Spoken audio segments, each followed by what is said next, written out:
Dr. Kethra pressed her long fingers against the cold metal of the communication console.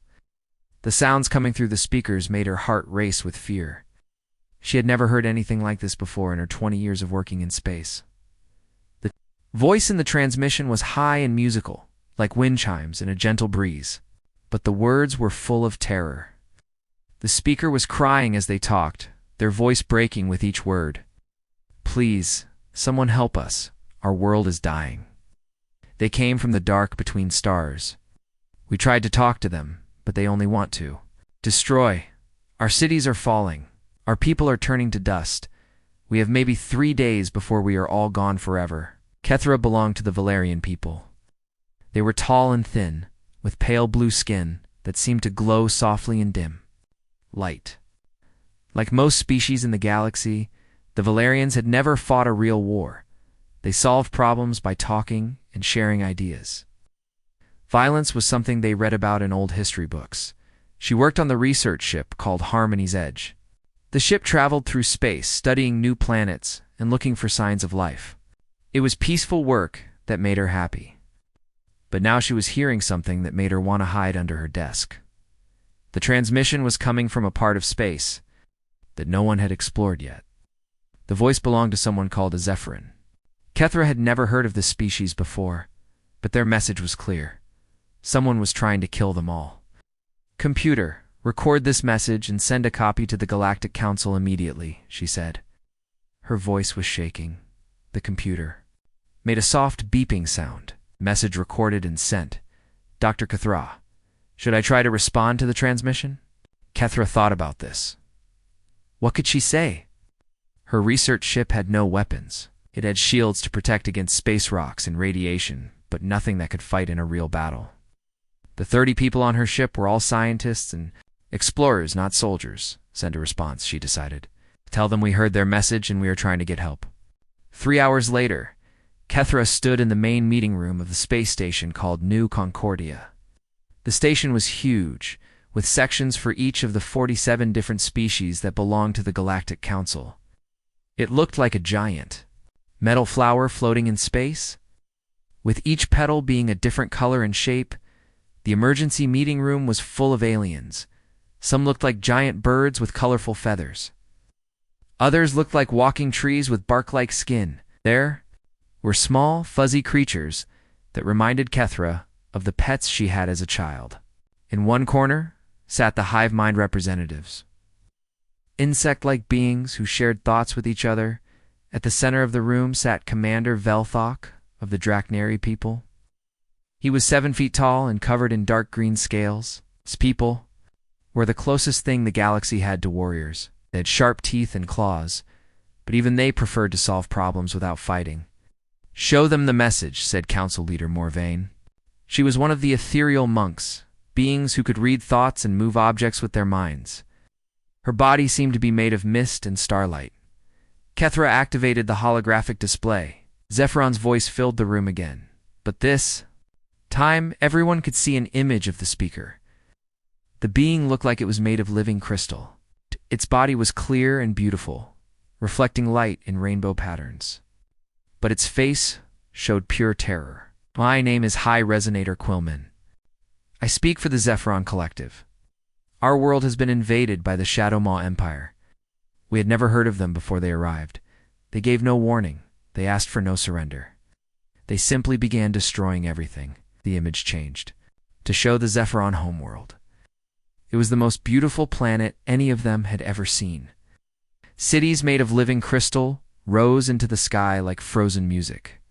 The buildings sang in harmony with each other, creating melodies that could be heard from space. But parts of the world were turning black. The crystal cities were cracking and falling apart. Where the Shadow Maw weapons hit, everything became gray dust that blew away in the wind. "Their weapons do something terrible to matter itself," Quillman continued. "When they shoot at our buildings, the very atoms fall apart. Our shields cannot stop it. Our healers cannot fix it. In 3 days, maybe less, there will be nothing left of our world but empty space." The recording ended. The meeting room was completely silent. Finally, Commander Velthok spoke. "I have heard of the Shadow Maw Empire. They live in the dark regions, beyond the outer rim, My people's old stories say they are creatures of pure evil who feed on destruction. But we thought they were just myths. How many ships do they have? Asked General Zixnell of the Aquilin bird people. The transmission mentioned over 300 vessels, Kethra replied. All of them much larger than anything we have. The insect-like hive mind representatives clicked their mandibles together as they shared thoughts. Finally, one of them spoke. The collective has calculated the military resources needed to fight such a force, even if we combined all fleets. From all member species, we would have perhaps 50 ships capable of combat, and none of our weapons are designed to kill. This was the problem with the Galactic Council. All the member species had evolved from peaceful creatures. They were explorers, scientists, artists, and philosophers. Over thousands of years, they had learned to solve problems through cooperation and understanding. None of them had ever needed to build weapons of war. What about your people, Velthok?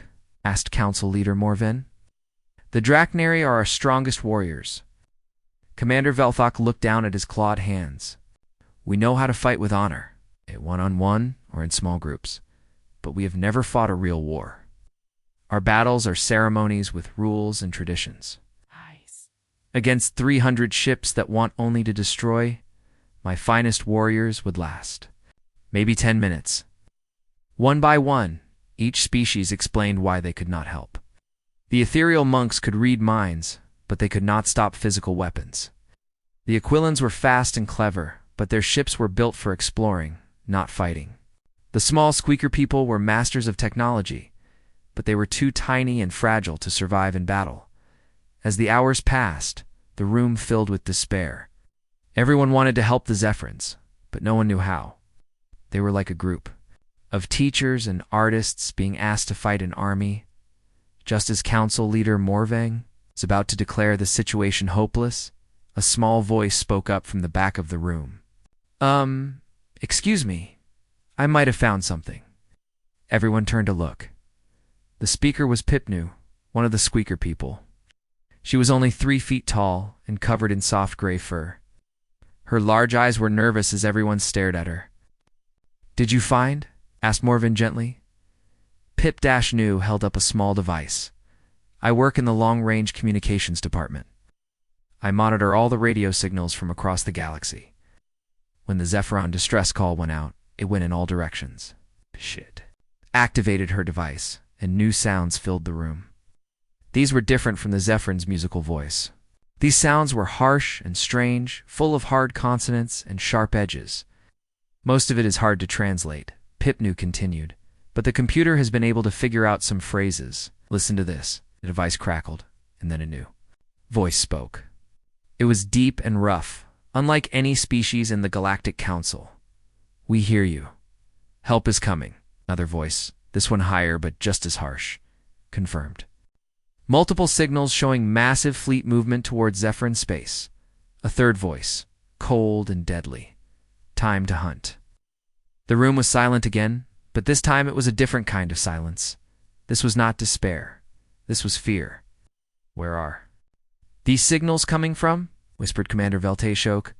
Pipnu's device showed a star map. A red dot pulsed in a region of space that was colored black. Sector 7 Alphanel, she said quietly. The Forbidden Zone. Gapika. Every being in the room suddenly understood. 300 years ago, the first space explorers had found something in that region that terrified them so much they declared it off limits forever. The official records said only that the worlds there were impossible and dangerous beyond description. But the old stories, the ones parents told children to scare them into behaving, spoke of Deathworlds where monsters lived. Planets where creatures evolved not to create art or music or philosophy, but to kill and survive and kill again. Now something from that forbidden region had heard the Zephron cry for help, and it was coming. The question was, would the cure be worse than the disease? Dr. Kethra could not sleep that night. She kept thinking about the strange voices from the Forbidden Zone. In her quarters, aboard the space station, she sat at her personal computer and searched through the old archives. The files about Sector 7 Alphanel were mostly sealed, But her research clearance let her see some of the basic reports. What she read made her first stand on end. The first exploration mission to that region happened 300 years ago. Captain Morkes of the Valerian Deep Space Fleet had taken 12 ships to map the unknown systems. Reports from the first few weeks were normal. He found several star systems with planets, some of which might support life. But then the reports became strange. At day 23, we have found a world orbiting very close to its star. The surface temperature should be over 800 degrees. Nothing should be able to live there, but our sensors are picking up movement. Large creatures moving across the surface like the heat means nothing to them. Day 31. Planet designation 7 Alpha 4 appears to be covered entirely in frozen ocean. The temperature is minus 200 degrees. The water should be solid ice all the way to the core. But something is swimming under the ice. Something big. Day 38. We found a world with gravity so strong it should crush any living thing flat. The air is poison. The ground is radioactive. But there are cities down there. Whoever built them, they must be incredibly strong just to walk around. Kethra felt her hands shaking as she read. These were not the kind of worlds that produced peaceful philosophers and artists. These were places where only the strongest, most violent creatures could survive. The final report was the most frightening. Day 45. We made contact with the inhabitants of the high-gravity world. They are bipedal like many of our species, but built for warfare, forward-facing eyes like predators, dense bone structure, powerful muscles. They communicate through aggressive sounds and gestures. When they saw our ships, they did not try to talk. They attacked immediately. We barely escaped. I am recommending that this entire sector be declared forbidden. Whatever lives here, they are too dangerous to contact. They seem to exist only to fight and kill. If they ever learned to travel between stars, they could destroy our entire civilization.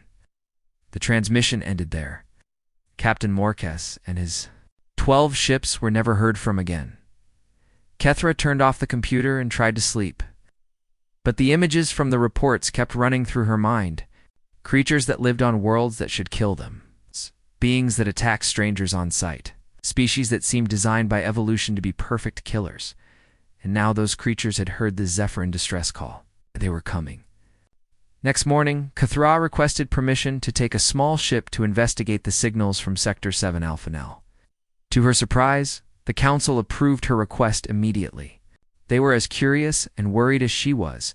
Commander Velthok volunteered to come with her, along with 3 other volunteers from different species. They took the fast scout ship Whispered Hope, one of the newest vessels in the Council fleet.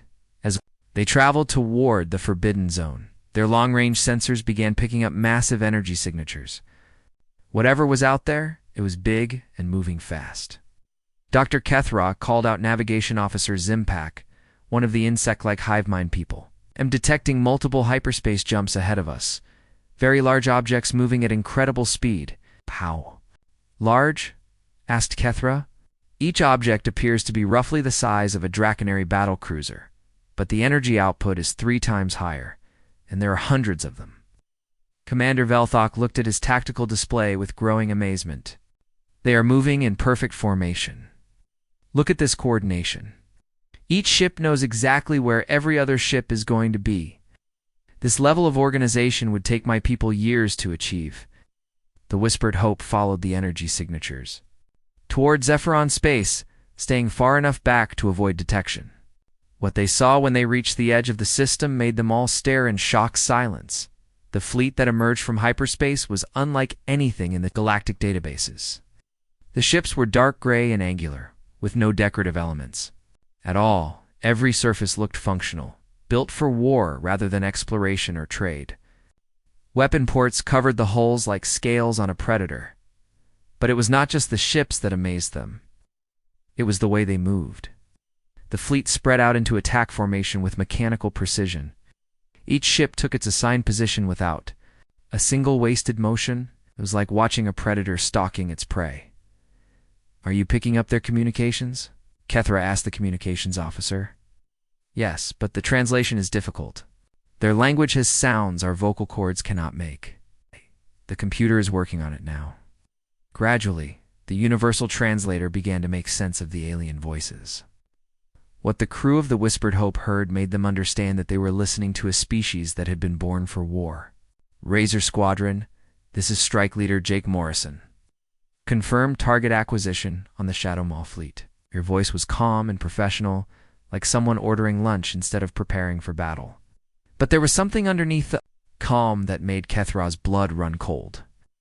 This was the voice of someone who killed for a living and was very good at it. Confirmed Strike Leader, came another voice, this one belonging to a female. I count 312 enemy vessels. They have not detected us yet. Copy that, Lisa Grant. Remember, the crystal people are friendlies. Anything that looks like living crystal is not to be harmed. Everything else gets turned into scrap metal. Roger that. What about prisoners? There was a pause. When the Strike Leader spoke again, his voice was colder than space itself. The Shadow Maw don't take prisoners. Neither do we. Today we finish what they started. Kethra felt sick. These creatures from the Forbidden Zone were not coming to negotiate or find a peaceful solution. They were coming to kill every Shadow Maw in the system. The idea of total warfare, of wiping out an entire enemy force, was so alien to galactic thinking that she could barely understand it. But as she watched the formation of ships moving toward the battle zone, she realized something else. These beings, whatever they were, had traveled across the galaxy to fight creatures they had never met before.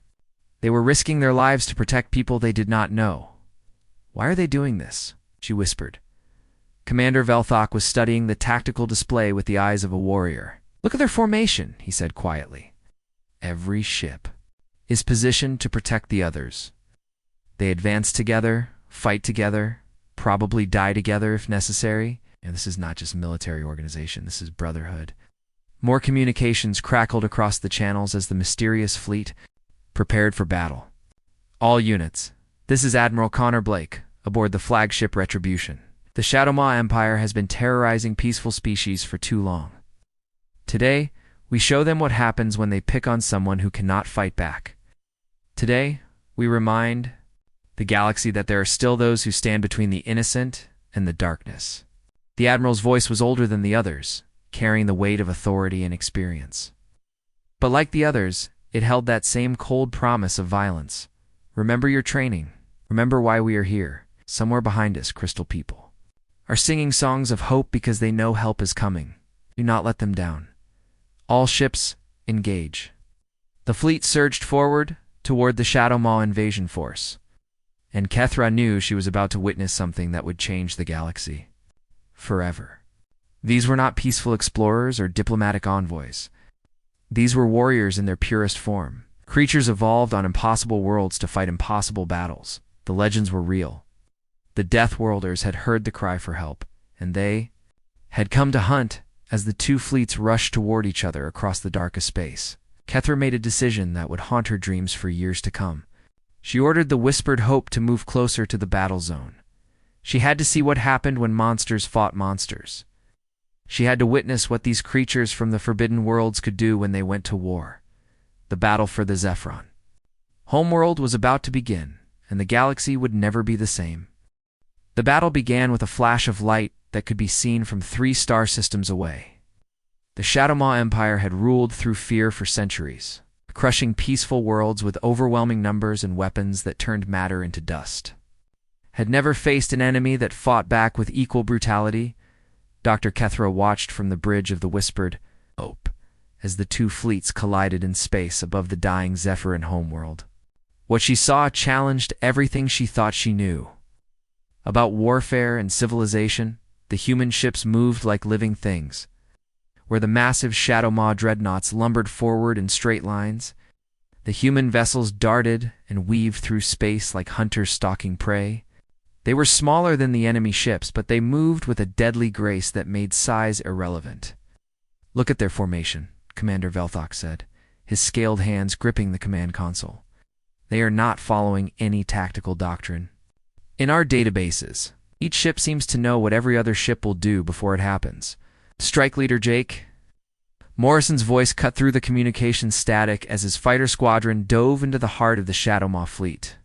His ship, barely larger than a shuttle, wove between the massive enemy vessels, while firing weapons that seemed impossibly powerful for their size. Lisa, take your wing around the port side of that dreadnought.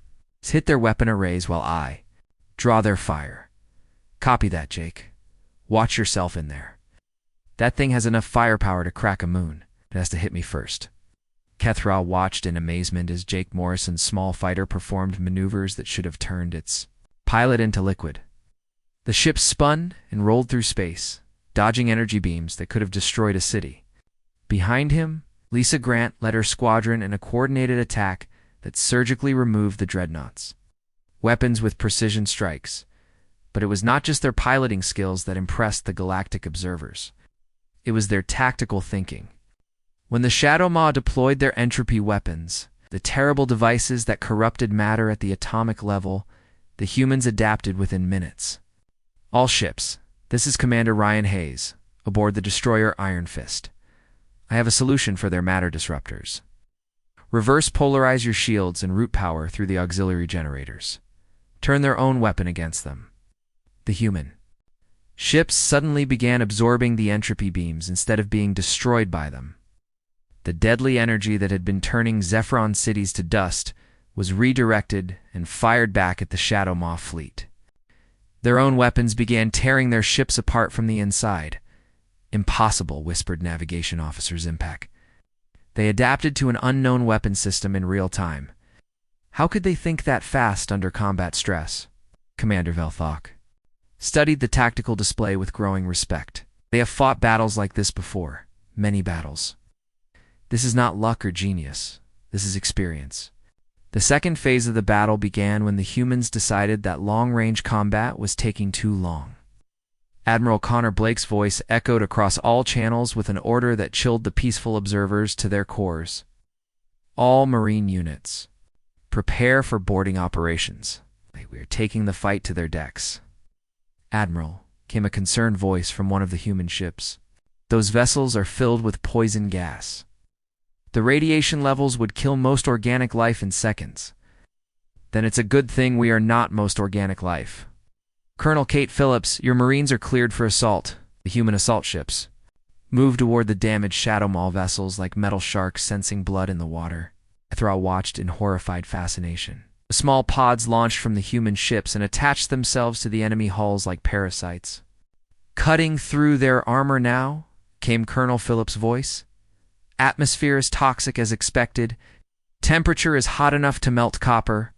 Perfect vacation spot.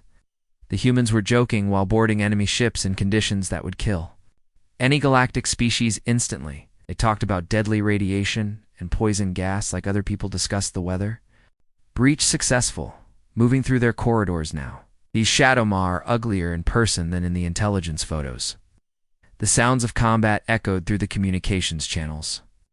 Energy weapons firing, explosions, the harsh sounds of the human language as they coordinated their assault. And underneath it all, something that made Kethra want to hide under her console. The humans were laughing. They were fighting in an environment that was instantly lethal, facing enemies that had terrorized the galaxy for centuries, and they were enjoying it. Not in a cruel way, but like craftsmen who took pride in their work. Jake, you seeing this? Came Lisa Grant's voice as her fighter squadron provided cover for the boarding parties. Phillips just took out an entire Shadowmaw platoon with nothing but a knife and bad attitude. I saw it. Remind me never to arm wrestle with her. You could not arm wrestle with any of us, Flyboy. We have seen your muscle mass. Even in the middle of a battle that would decide the fate of an entire species, the humans found time to tease each other like siblings. It was such a strange contrast to their deadly efficiency that Kethra could not understand how both things could exist in the same beings. The third phase of the battle demonstrated why the humans had earned their reputation as Deathworlders. The Shadowmaw, realizing they were losing, attempted to retreat while destroying the Zephron homeworld out of spite. Their massive planet killer weapons began charging for a final strike that would turn the crystal world into cosmic dust. Humans' response was swift and merciless. All ships, Emergency jump to intercept positions, Admiral Blake commanded. They are not leaving, and they are not taking that world with them.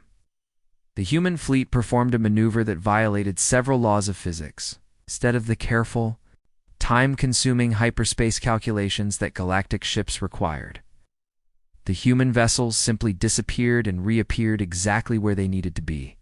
They had jumped directly into the path of the retreating Shadow Maw fleet.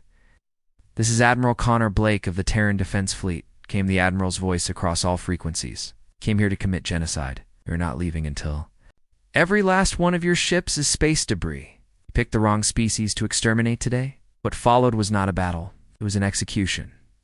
The humans had positioned themselves perfectly to cut off every escape route. The Shadow Maw found themselves trapped in a cage of human ships, each one bristling with weapons and crewed by beings who had been bred by evolution to be perfect killers.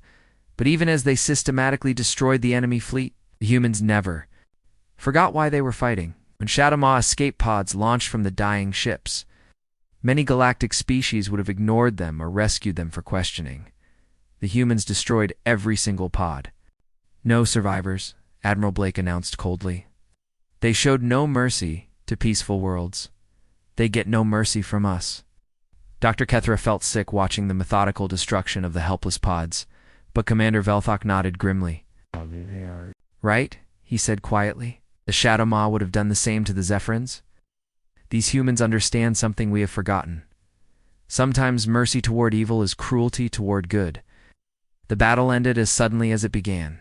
Where once there had been over 300 Shadow Maw ships, now there was only floating debris and the satisfied voices of human pilots confirming their kills. Reported Strike Leader Morrison. "No survivors, no escapes. The Shadow Maw Empire just got a lot smaller." "Confirmed," came Colonel Phillips' voice from the assault teams. "We have secured all boarding objectives. Ships won't be terrorizing anyone else." But it was Admiral Blake's final transmission that would be remembered throughout Galactic history. Zephron Collective. This is Admiral Connor Blake. Your world is secure. The threat has been eliminated. We know you suffered losses, but your people will survive, and your songs will continue. That is what matters. The response from the crystal world below was a harmony so beautiful it brought tears to Kethra's eyes.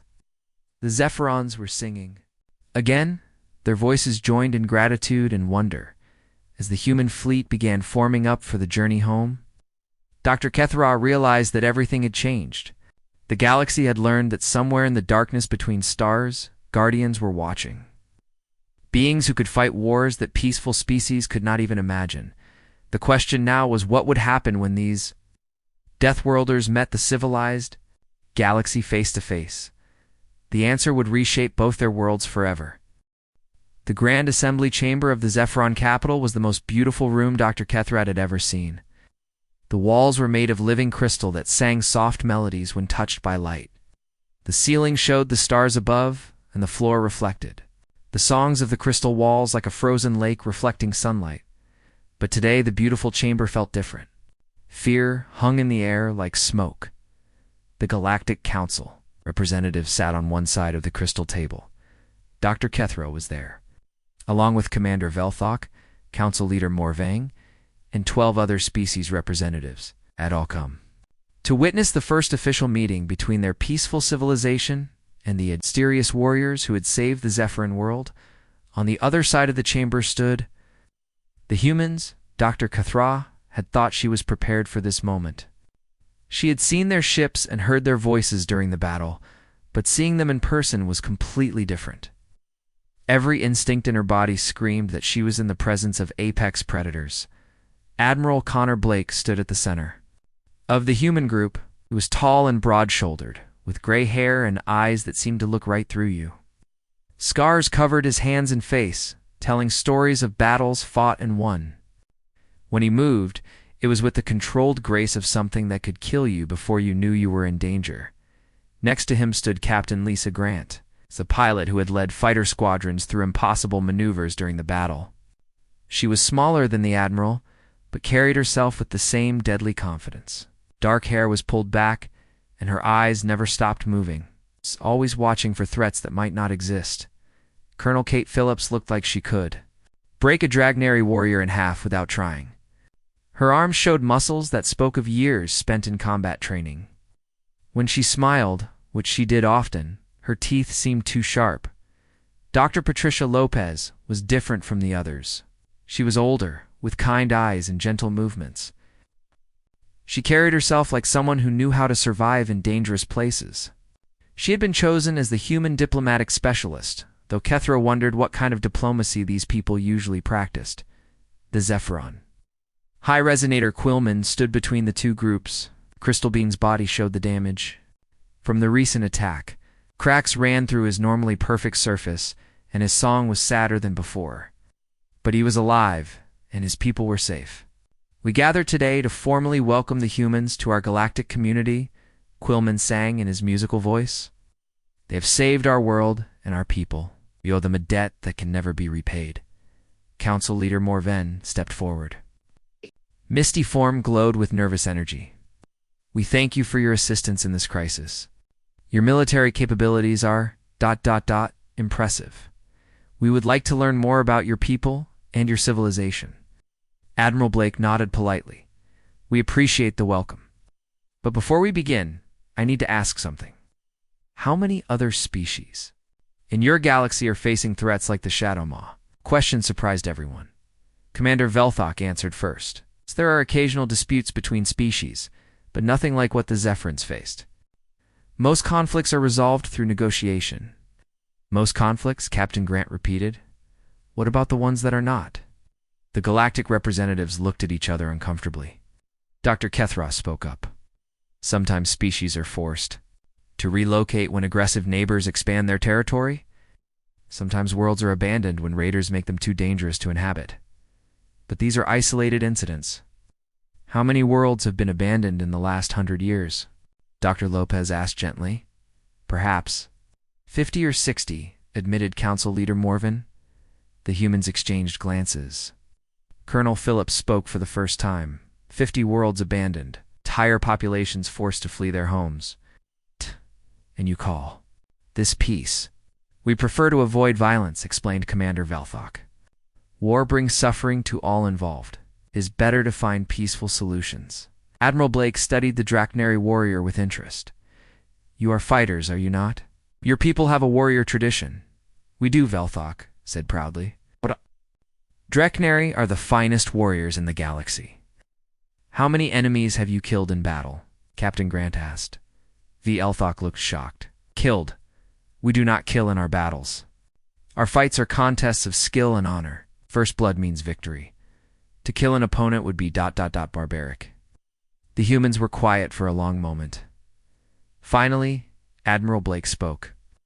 You fight wars where nobody dies. You have military forces that have never killed an enemy. You abandon worlds rather than defend them. He shook his head slowly. How has your civilization survived this long? Dr. Lopez stepped forward, her voice gentle but firm. Admiral, perhaps we should explain our own background before we judge their methods. She turned to address the galactic representatives. You need to understand something about humanity. Our species evolved on a world that tried to kill us every single day. The weather could freeze us solid or cook us alive. The animals hunted us for food. The plants were poisonous. Even the bacteria wanted us dead. We survived by becoming better at violence than anything else on our world, Captain Grant continued. We fought ice ages and droughts. We fought massive predators and tiny diseases. We fought each other for thousands of years, learning new ways to kill and survive and win. Colonel Phillips added, every human you see here has studied warfare since childhood. We know 100 ways to kill someone with our bare hands. We can build weapons from scraps of metal, can survive in environments that would kill most species in minutes. But why? Asked Quillman, his crystal voice full of confusion. Why do you choose to be so violent? Admiral Blake's expression softened. We do not choose violence, High Resonator. Violence chose us. Our world made us into weapons, and we accepted that burden. We learned something important along the way. He looked around the chamber, meeting the eyes of every representative. Strength without purpose is evil. The ability to kill without the wisdom to protect is meaningless.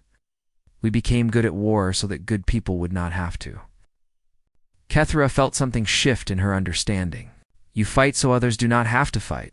Exactly, Dr. Lopez confirmed. Your species evolved in safe environments.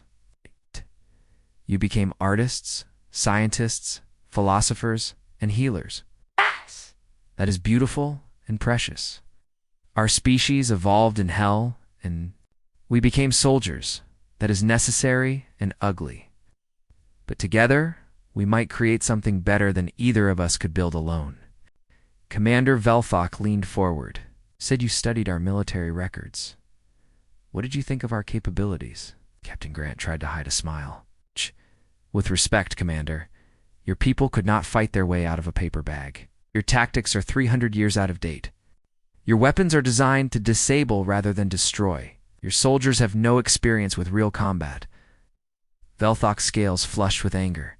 The Draconari have never lost a battle, 'cause you have never fought a real one, Colonel Phillips said bluntly. Your honor duels and ceremonial conflicts are not war. War is when the enemy wants to kill every single one of your people, and you have to kill all of them first to stop it. The chamber fell silent. The truth was hard to hear, but it could not be denied. The galactic civilization had grown soft in their peace. They had forgotten that the universe contained creatures like the Shadow Maw Empire Council leader Morven. Finally spoke. What do you propose? That we all become warriors like you? No, Admiral Blake said firmly. We propose that you continue being exactly what you are. Keep making art and music in beautiful crystal cities. Keep exploring the stars and learning new things. Keep being the peaceful, wonderful people you have always been. Then what is your role in this? Asked Dr. Kethra. Admiral Blake smiled for the first time since the meeting began. It was not a cruel smile, but it was the smile of a predator. Our role is to stand between you and the darkness, to hunt the things that would hunt you, to fight the wars you cannot fight, so you can keep building the civilization you have created, Dr. Lopez added. We want to be your guardians, not your rulers. We'll defend you from threats like the Shadow Maw, but we will not interfere in your peaceful affairs. You can continue to solve problems through talking and cooperation. We will solve the problems that cannot be talked away. High Resonator Quillman's crystal body began to glow with hope. You would do this for strangers? Protect people you barely know? Captain Grant answered. High Resonator. Yesterday you were strangers. Today you are people who needed help, and we gave it. Tomorrow you will be friends we would die to protect. 8. That is how it works with humans. The meeting continued for hours, working out details of cooperation and mutual defense. But the important moment had already passed. Two different kinds of civilization had met and recognized that they needed each other. The peaceful galaxy had found its guardians, and the guardians had found something worth protecting. 6 months had passed since the humans first emerged from the Forbidden Zone, and the galaxy was a different place. Dr. Kethra stood on the observation deck of the massive new space station called New Harmony, watching construction crews from dozens of species working together to build something that had never existed before. The station was huge, larger than any structure the galactic civilization had ever built. It floated in neutral space, between the peaceful inner systems and the dangerous outer rim. One section was designed for galactic species, with soft lighting, comfortable gravity, and meeting rooms for diplomatic talks. The other section was built for humans, with stronger materials, higher gravity, and what they called combat-ready facilities. Between the two sections was a shared area where both kinds of beings could meet and work together. It was a symbol of cooperation between predators and prey, warriors and peacekeepers, violence and wisdom. Dr. Kethra had been chosen as the Galactic Council's permanent liaison to humanity. It was an honor that still amazed her. 6 months ago, she had been a simple research scientist studying radio signals from distant stars. Now she was helping to reshape the relationship between civilizations. She walked through the human section of the station, still feeling nervous around the warrior species despite their friendship. The humans had tried to make their areas less frightening for galactic visitors, but there was only so much they could do. Everything about them spoke of violence and death. From their forward-facing eyes to their efficient movements, Admiral Connor Blake found her in the tactical center. Studying the large displays that showed human patrol routes throughout galactic space, the Admiral looked older than when they first met, carrying the weight of responsibility for protecting an entire galaxy. Dr. Kethra, he greeted her with a tired smile. How are our friends in the Council handling the latest reports? She referred to her datapad better than expected. The elimination of the Void Hunters last month was very well received. 3 species that had been living in fear for decades are now returning to their home systems. The Void Hunters had been the second major threat the humans had dealt with. They were pirates who specialized in attacking scientific expeditions and stealing research data. The galactic military had been trying to stop them for 50 years. With no success, the humans had eliminated the entire organization in 2 weeks. Any complaints about our methods? Admiral Blake asked. Dr. Kethra hesitated. Some council members are still uncomfortable with the level of violence you use.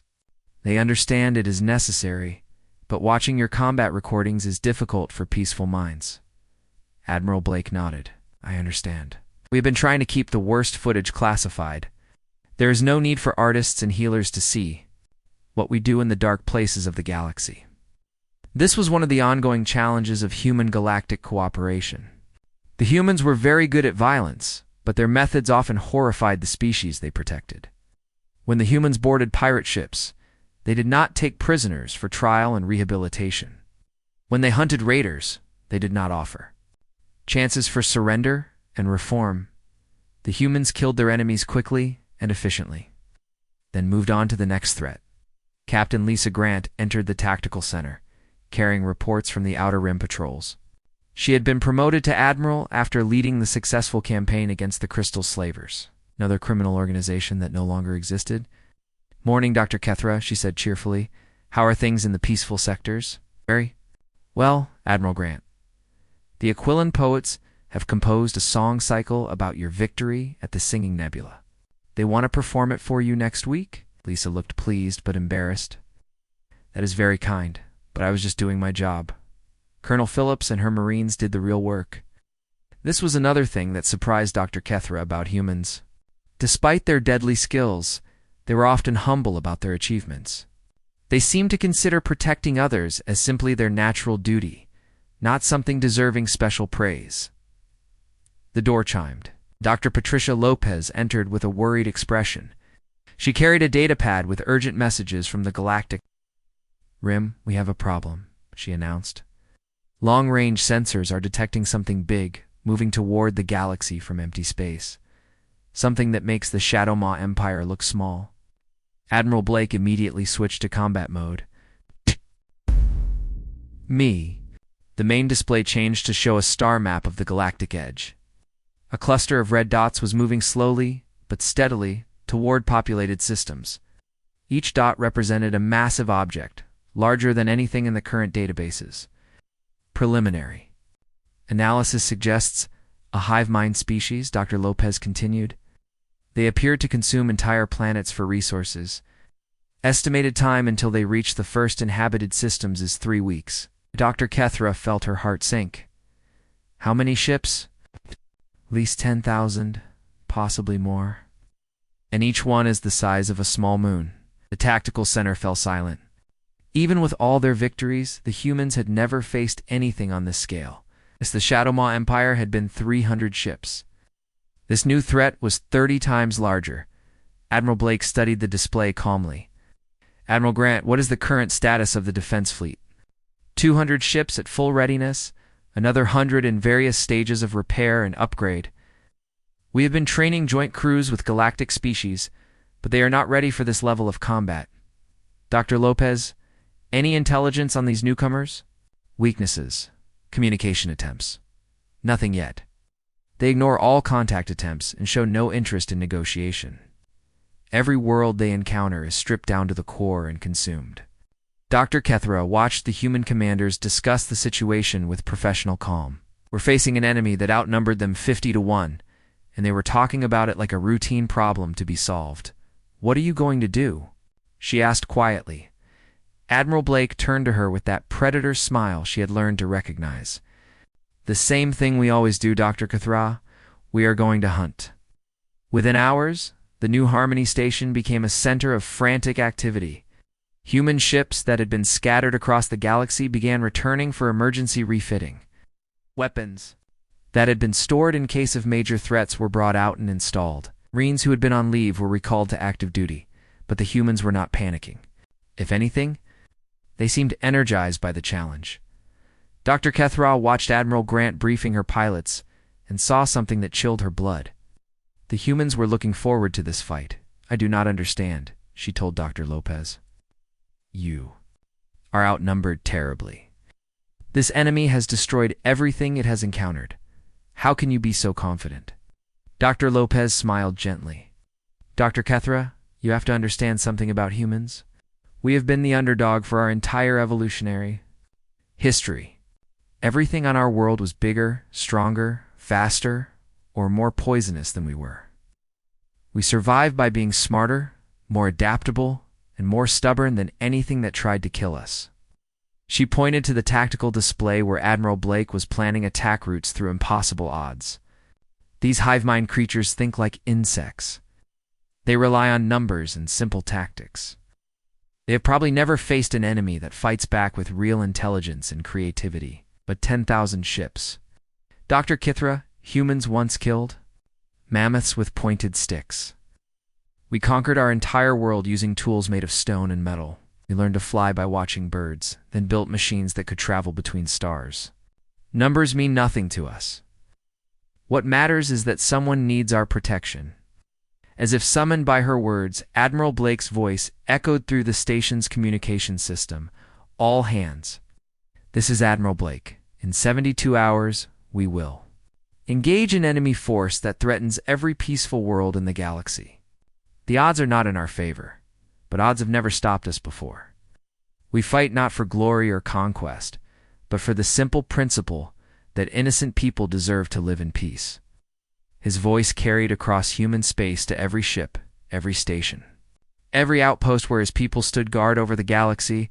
Today we remind the universe that there are still those who stand between the light and the darkness. Today, we show these world eaters what happens when they threaten our friends.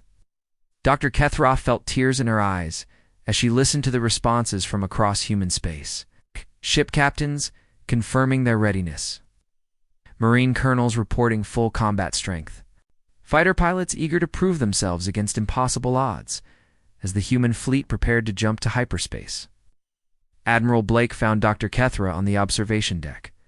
Will you send a message to the council? He asked. Tell them not to worry. Tell them to keep making their art and music in beautiful crystal cities. Tell them that somewhere in the darkness we are hunting the things that would destroy what they have built. She nodded, not trusting her voice to speak. The Admiral started to leave, then turned back, and Dr. Kethra, when this is over, when we come home, we will need your help to build something better. A galaxy where peaceful people can stay peaceful and warriors like us can protect them. Can you help us build that? Yes, she whispered. We can build that. Together, the human fleet disappeared into hyperspace, carrying 300 ships against 10,000 enemies. Alleged that,